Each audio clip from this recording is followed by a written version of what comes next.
Почитувани гледачи, добро дојдовте. Денеска интервју за наша ТВ ќе даде господин Јанко Бачев. Тој е председател на партијата Народно движење за Македонија и универзитетски професор. Ние денеска сме во седиштето на оваа партија. Тема на денешниот разговор – политичката состојба во земјава. Господин Бачев, добро дојдовте. Хан во Македонија со уште тројца европратеници. Зошто дојдоа?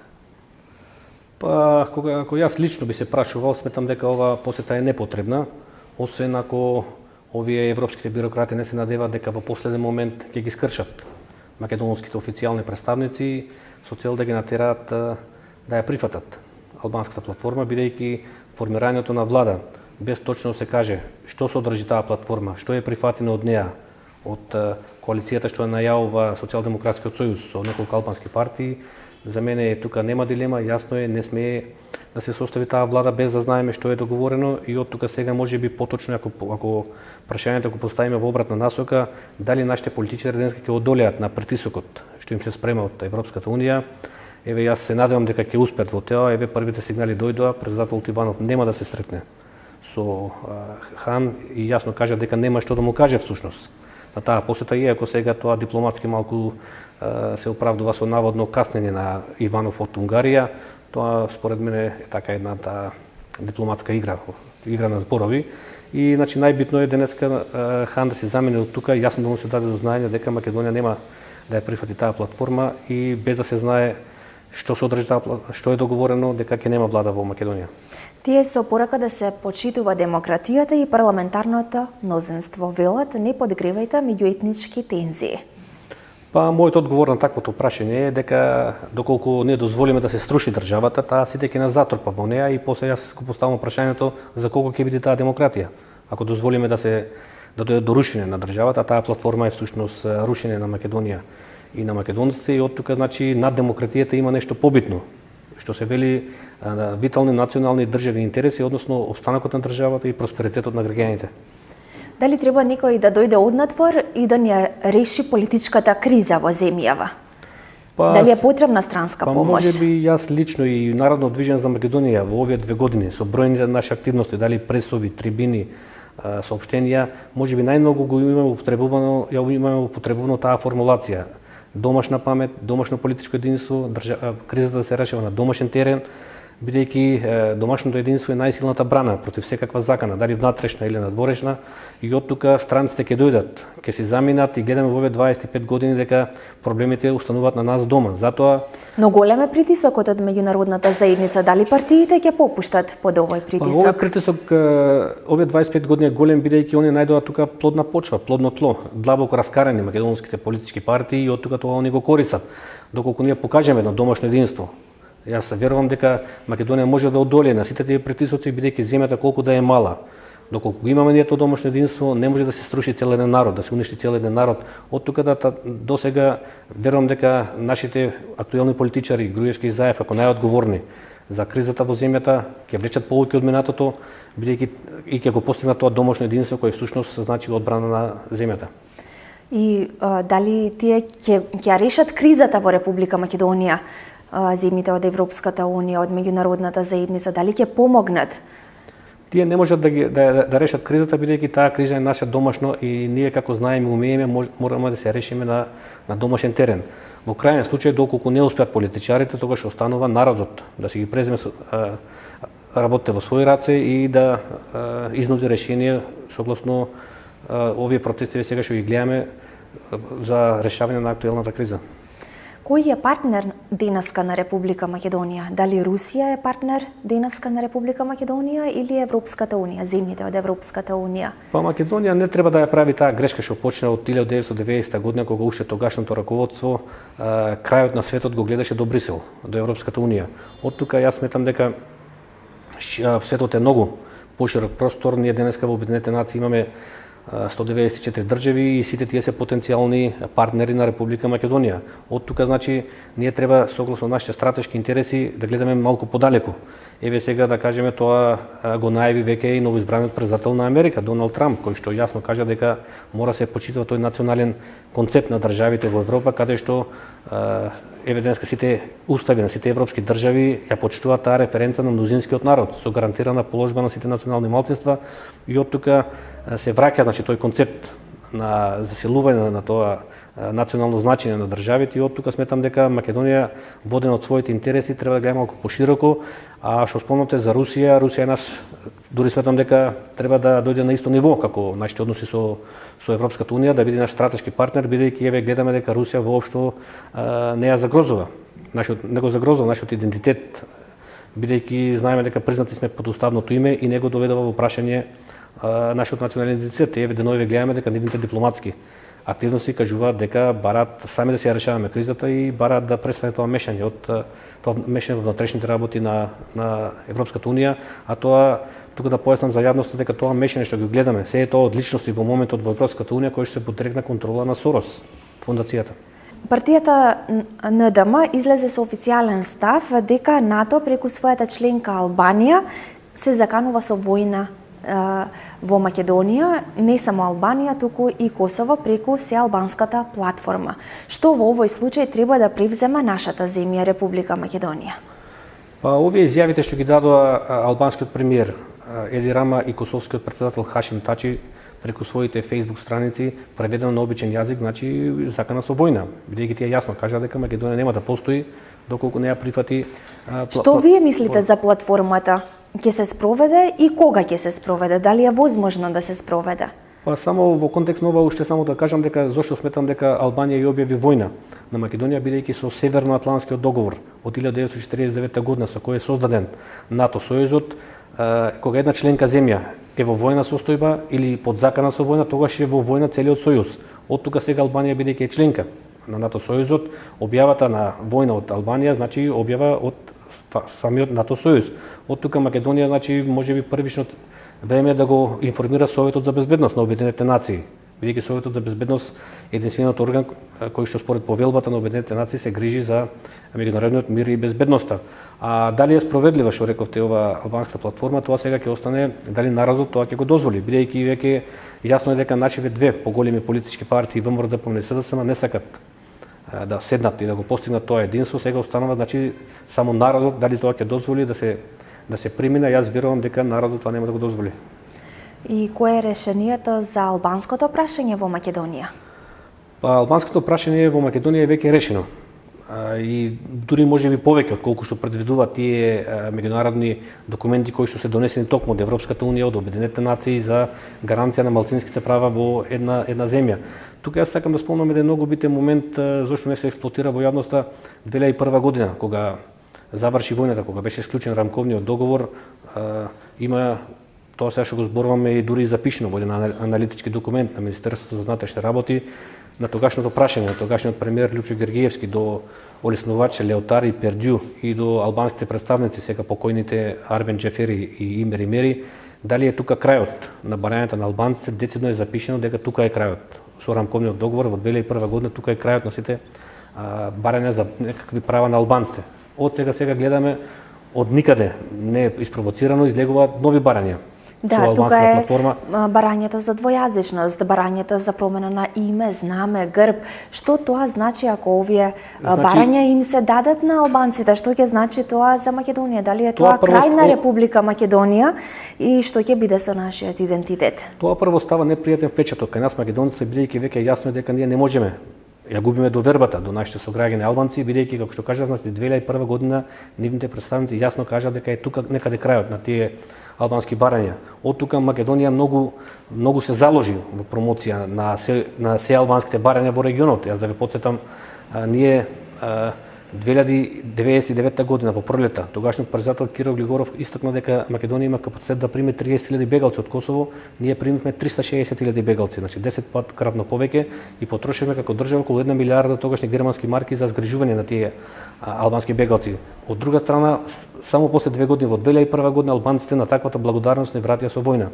Сега имавме случаи Македонија го призна Косово. Гласаше за прием на Косово во УНЕСКО.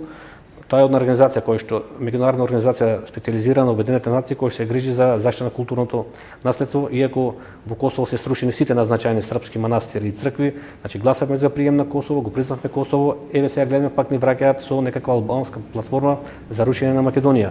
Со еден збор што ме прашате, доколку се прифати оваа платформа, ова значи рушење на државата и крај за Македонија и македонците како што ја познаваме оваа држава. Доколку сакаме да го зачуваме унитарниот карактер, значи тоа е крај за Македонија како унитарна држава и од тука јас сметам сега дека Македонија е можеби подсилен предизвик како во 2001 година и од тука пак ќе се вратам на народот, сега судбината на Македонија фактички е во раците на народот.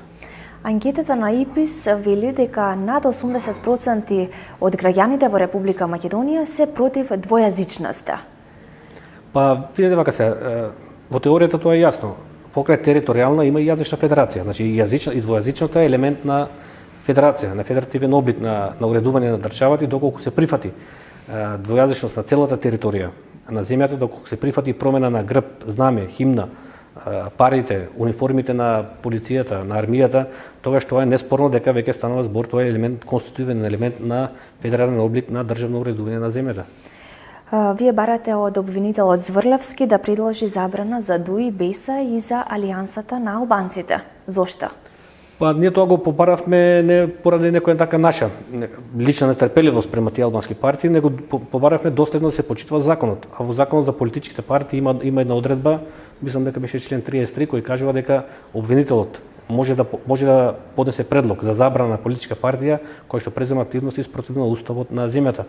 А бидејќи овие три партии што ги спомнавте јасно во јавност излегува со нивни барања кои што се спротивни на уставот на земјата, од тука ние побаравме јавниот обвинител да поднесе предлог за забрана, меѓутоа гледаме јавниот обвинител се плаши, молчи.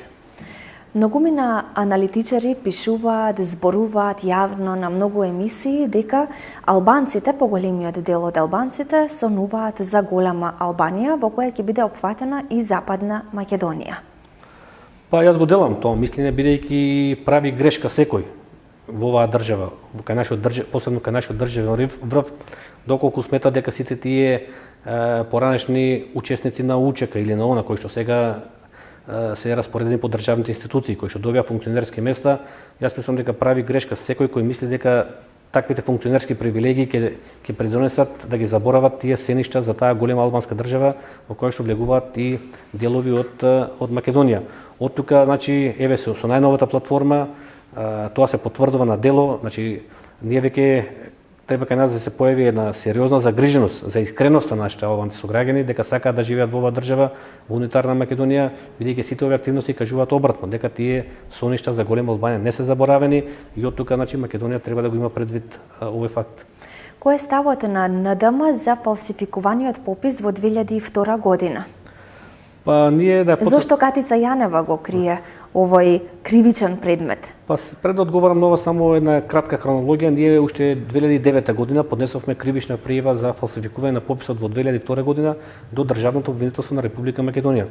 Меѓутоа таму 6 години пријавата беше закочена во тие обвинителски фиоки и од тука во 2015 година во декември месец, значи поднесовме предлог за преземање на кривичниот предмет од страна на специјалната обвинителка Катица Јанева, бидејќи пописот се спомнува во една од политичките бомби што ги презентираше СДСМ во јавноста во тие преслушкувани разговори. Меѓутоа сега гледате едно така големо изненадување и Катица Јанева молчи за ова прашање за пописот, иако ова прашање е прашање на сите прашања што ги отвори со специјалното јавно обвинителство. Да не бидеме погрешно разбрани, ние не сме за Катица Јанева да не го гони криминалот, а слободно нека го гони криминалот, нека завршат сите таму кај што предвидува кривичниот закон, доколку направиле криминални дела, меѓутоа ова прашање е прашање над сите прашања, бидејќи тангира до виталните национални и државни интереси. А сега бидејќи според вас колку албанци има во Република Македонија? Дали сега таа кривична пријава да не ја образлагам, ќе ни треба многу време, само ќе истакнам еден момент. Според пописот предпоследниот попис беше во 1994 година, последниот во 2002. Сега за тој период од 8 години населението во Македонија е изголемено за 86.915 жители. И сега внимавајте добро, од тие 86.000 дури 69.000 се албанци, 2.000 се македонци и околу 14.000 се сите останати турци, роми, власи во државата. И сега само овој факт доволно кажува дека тој попис е фалсификуван во 2002 година, бидејќи според овие податци што ги кажав, произлегува дека годишно се раѓале по околу 8500 албански деца, а само 250 од македонска националност. Или тој сооднос, ако го поделите, ќе видите дека на едно македонско дете се раѓале дури 34 албански деца, што е, мислам, надвор здравиот разум и надвор од сите природни закони. Од тука затоа ние со таа кривична пријава е доста квалитетно изработена, предложени се факти и докази од кои што детално се гледа како е изведена таа фалсификувана статистичка операција на пописот, на фалсификување на пописот во 2002 година, и тоа во сите фази, од фазата на собирање и попишување на податоци на терен, па се до нивното внесување од аналогна во електронска форма во компјутерски системи. Значи како е изведена целата таа операција и од факти и докази кои што ние ги прилагаме ги продолжуваме кон кривичната пријава, произлегува дека албанското малцинство во земјата е некаде околу 17%. Доставивте до Никола Груевски и Зоран Заев меморандум за Македонија. Може ли да ни кажете каква треба да биде македонската платформа? Каква платформа вие направивте? Па видите, вака, ние како Народно движење за Македонија, како партија која во основа се бори за одбрана на националните и државните интереси, во кои што ќе се обезбеди опстанокот и просперитетот на државата и на сите граѓани во земјата, не можеме да стоиме настрана во овие судбоносни моменти кога земјата е исправена пред силен предизвик како во војната во 2001 година, и од тука на 4 јануари оваа година, значи некаде пред 2 месеци поднесовме меморандум за Македонија до Никола Груевски и Зоран Заев. Ова е тој меморандум, значи, што го имаме тука, и во него наведовме 10 точки кои што треба да се прифатат од нив двајцата со цел да го обезбедиме. Кои се тие точки, може ли да ни кажете? Па само е телеграфски, најсумарно да кажам дека под еден предлагаме Република Македонија унитарна со само една државна власт на нејзината територија.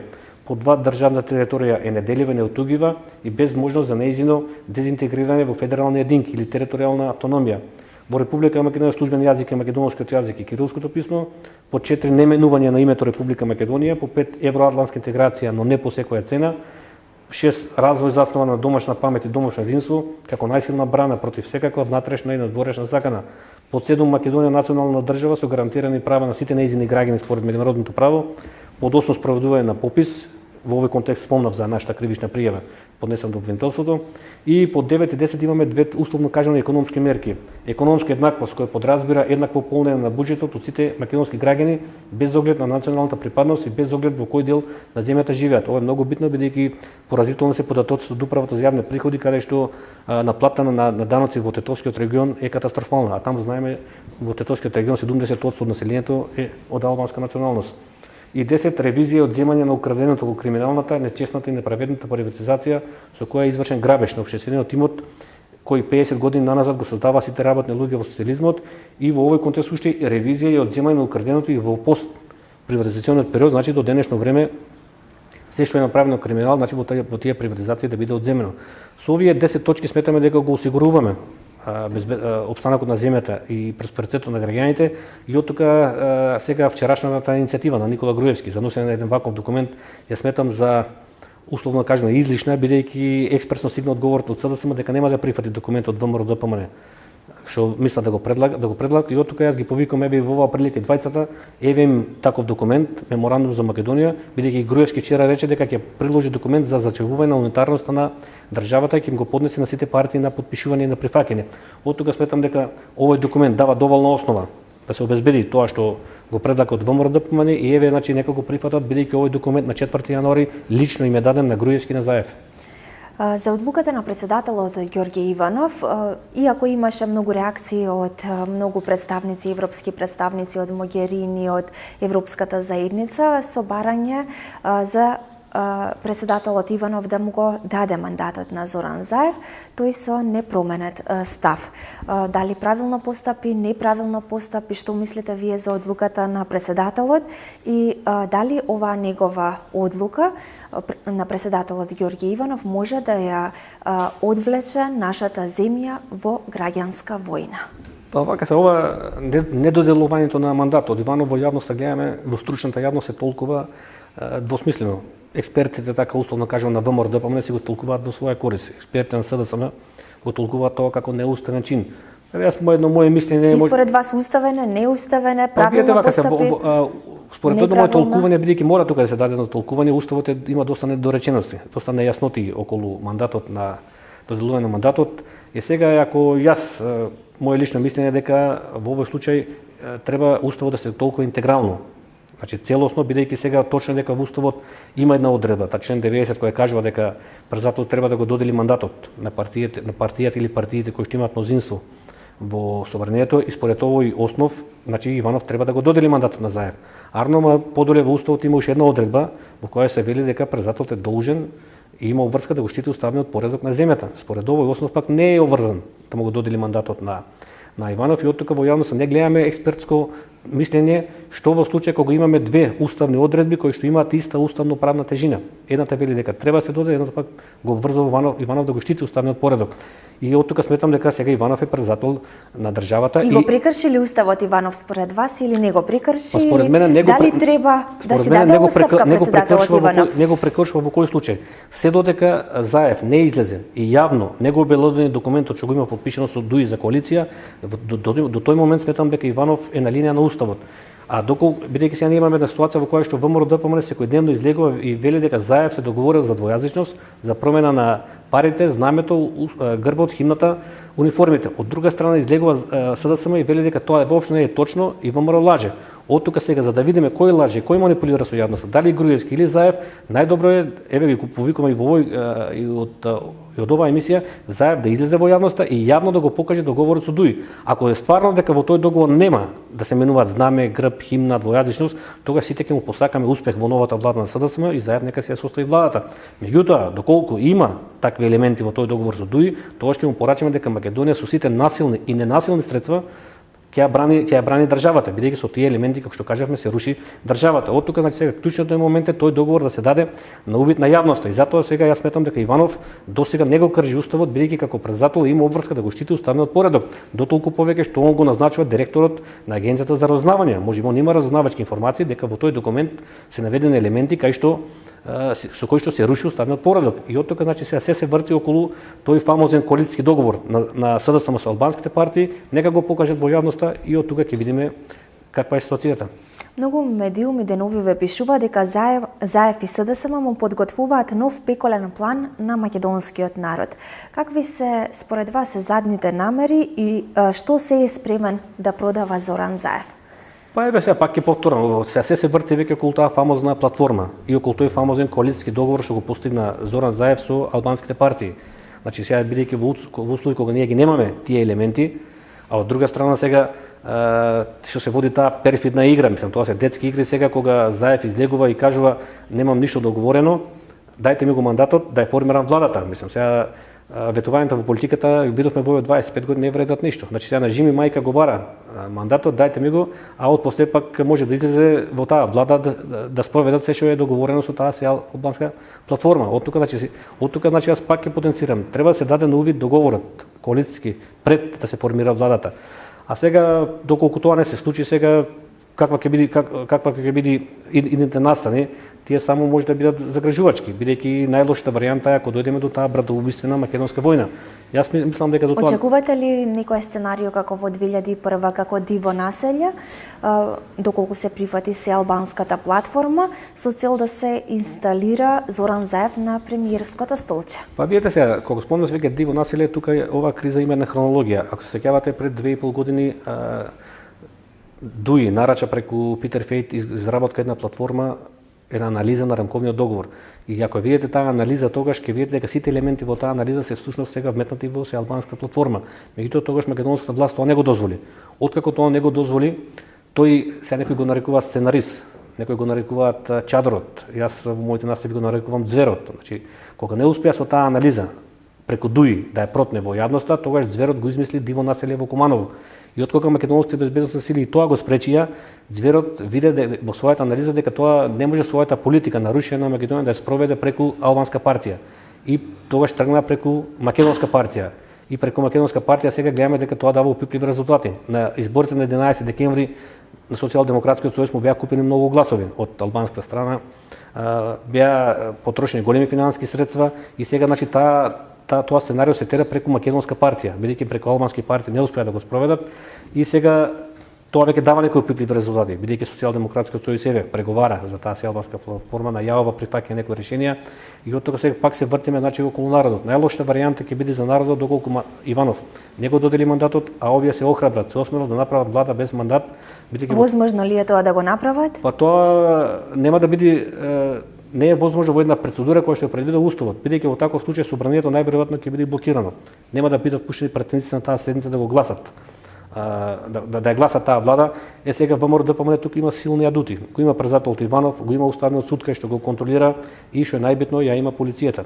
За јавност да кажам дека министерот не е тој што раководи со полицијата во внатрешни, него со измените што ги направија пред мислам година и пол две во закон за полиција, сега со полицијата раководи директорот, а директорот е под контрола на ВМРО ДПМН. Така да ако дојдеме до една таква ситуација да тргнат со формирање на влада без доделен мандат, тоа што собранието ќе биде блокирано. Сега, ако овие одат пак до крај, како во времето на партизаните, 41 година, отидат во некои други простори да формираат влада надвор од собранието, тогаш значи ќе дојдеме до многу лоша ситуација, ќе имаме фактички двовластие, ќе имаме двојна влада, ќе имаме една влада која што ќе биде формирана на некое место надвор од собранието меѓу СДСМ и албанските партии, а од друга страна ќе имаме и владата на Димитриев кој што е под контрола на ВМРО ДПМН, тогаш ако дојдеме во еден такви услови на двовластие, на двојна влада, тогаш тоа би било многу опасно за Македонија.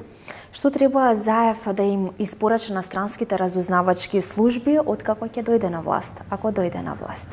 Па ЗАЕФ не треба да испорачува ништо на странските служби, него тој треба да испорача јасна порака до Македонија дека неговата влада која што има намера да ја формира ќе го зачува унитарниот карактер и нема да прифати ништо од таа платформа која што е изработена во едностранска држава. Али тоа подразбира една претходна постапка, како што кажав, пак ќе се вратам, значи да го објави договорот јавно, склучен со Зошто другите партии. ЗАЕФ им удоволи на барањата на албанците? Па не сакам да верувам дека тоа го прават чисто за гола борба за власт. Еве да се остане запишан во историјата македонска дека бил премиер, а при тоа да се гази по македонските интереси. Јас кажав и пак ја спомнам, значи ЗАЕФ и Груевски нека учат од грешките на нивните претходници, Лјупчо Георгиевски и Бранко Црвенковски. Тие истото го правеа, беа раскарани и поделени 2001 година. Кај Леотари и Пердю одеа таму двајцата меѓу себе и се кодошеа еден со друг, додека Имбери и Џафери зборуваа во еден глас кога се работи за албански национални интереси. И како резултат на тие делби меѓу Црвенковски и Георгиевски, Македонија од таа војна излезе поразена, понижена, посрамена до денешно време, како резултат на тие внатрешни предавства и тие политички сценарија. Значи, а овие сега ја имаме иста состојба. Длабоко раскарани меѓу себе, дури веќе Груевски и ЗАЕФ, таа криза ја сведува на лична основа.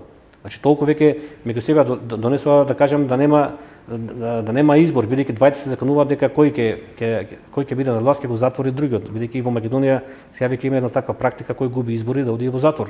Али од друга страна значи сега треба да се издигнат над себе, да не ги гледат работите до ВМРО и СДСМ, него да ги гледат повисоко малку до линија на македонските национални интереси, да седнат и да ја договорат и можеби сега во ова ситуација најдобро решение е да се оди на нови избори. Какви се оправдувањата на СДСМ за прифаќањето на сеалбанската платформа? Па ние сега ве гледаме. Во јавноста излегуваат контрадикторни така изјави. Од една страна ВМРО обвинува дека се е прифатено, од друга страна СДСМ вели дека ништо не е прифатено. Ова е можеби заслужува така една подлабока анализа од каде одеднаш се појави оваа платформа. Пред 2 години ние сите гледаме дека кога почна да излегуваат тие преслушкувани разговори, таму имаше криминални индици за сторени кривични дела. И сега наеднаш кој дозволи кризата од криминален терен да се префрли на етнички терен. Значи бомбите не беа за сеалбанска платформа, него излегува да видиме дали тие индици што излегуваат за тој страшен криминал, за тој страшни изборни измами што се правеле од страна на власта, дали се вистинити и сите што се огрешиле да завршат таму кај што предвидува кривичниот законник. И сега наеднаш се дозволи таа криминална, да кажеме, криза од криминален терен да отиде на етнички терен. И тоа многу вешто го направи албанските партии пред се Ахмети со содејство со нивните ментори од Косово и од Албанија. И сега дури е смешно и жално кога гледаме како човекот дури и се мајтапи на отворена сцена со Груевски и ЗАЕФ. Кога секој ден дава изјави и вели вразумете се, немојте терен кризата да излезе од контрола, да отиде на етнички терен, а самиот тој ја префери, а самиот Ахмети од криминален ја однесе кризата на етнички терен. Како вие гледате на овој и на ваков социјалдемократски сојуз? Па видете се, ние како Народно движење за Македонија гледаме на сите како македонци. Сега историјата ќе каже, некои ќе бидат подобри, некои ќе бидат полоши македонци, некои ќе ги обоиме со црно, некои со бело, али да оставиме историјата да кажеме кој си е имал својата заслуга. Меѓутоа едно треба да учат од таа поразителна историја наша македонска, на тие делби и поделби, дека се фатални за македонците. Ние можеме да имаме стотици причини за делби, за поделби, некои рационални, некои ирационални, меѓутоа едно треба да не биде јасно, љубовта спрема Македонија. Кога тоа ќе го обезбедиме, ќе обезбедиме иднината на нас самите, на нашите деца и на нашата единствена татковина Македонија. Колку македонци гласа за СДСМ, за Зоран Заев на овие избори и зошто толку гласови од страна на албанците во Македонија? Рековте купени биле гласовите, така? Па видете сега, тоа веќе мислам не треба тука да биде човек некој аналитичар и да прави некој дламенски анализи. Зошто не го дадоа гласот за нивните албански партии, туку за СДСМ? Тука тој момент, бидејќи ако се сеќавате, ВМРО-ДПМН па и ДУИ инсистира на нови избори, бидејќи според нивните анкети беа убедени дека ќе ги добијат тие избори. Арман не го предвида тој момент, дека еве сега пак ќе се вратам, Зверот или сценаристот или Чадаров, значи бил спремен да даде многу пари на тие избори и тие гласови, околу 60 до 70.000 гласови беа фактички купени. Бидејќи нема, ја не верувам дека во Македонија има нормален човек кој што ќе ја прифати таа теза дека во тие албански средини, пример во Рачиново, во Брест, во Малино, каде што воглавном живее, условно кажано, сега да не бидам погрешно сватен, неписмено население и тие најдна се просветлија, социјалдемократската опција им стана многу интересна, па читаа програми од СДСМ и наеднаш го дадоа својот глас за СДСМ. Мислам тоа е едно наивно верување на кое што не би го прифатил секој нормален човек и јасно е дека тука беа фрлени големи парични средства.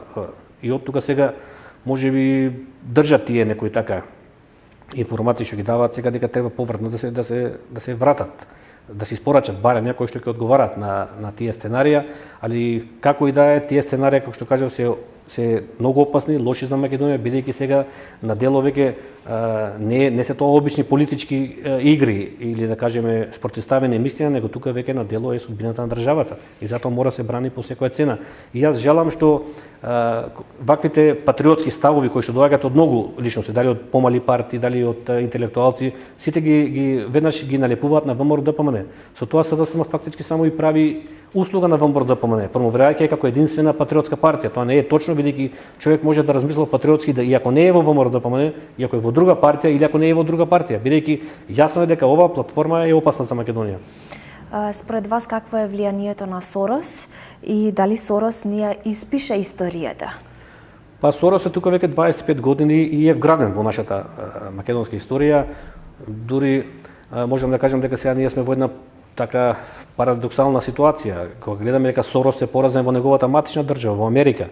Таму е поразен, а веќе губи и во многу други држави и сега одеднаш се уште е жилав и се држи во Македонија. Е на прагот да формира дури и влада. Така да таа е една парадоксална ситуација и јас мислам дека треба тие да кажеме со години под наводници граѓански организации што биле формирани под негова капа да се преиспита нивното работење. Јас сега не гледам, кога од една страна гледаме дека Социјалдемократскиот сојуз кога протестираше, велеше дека зад него стојат стотици граѓански организации. И сега ако така, ако има стотици граѓански организации, што е толковата галама ако само организацијата на Сорос биде подведена под контрола, да се види како се инвестирани тие средства. Значи, од тука излегува и самата вистина. Нема 100 организации, него сите тие 100 се под капата на Сорос и не ја кроиле судбината во овие, да кажеме, 25 години.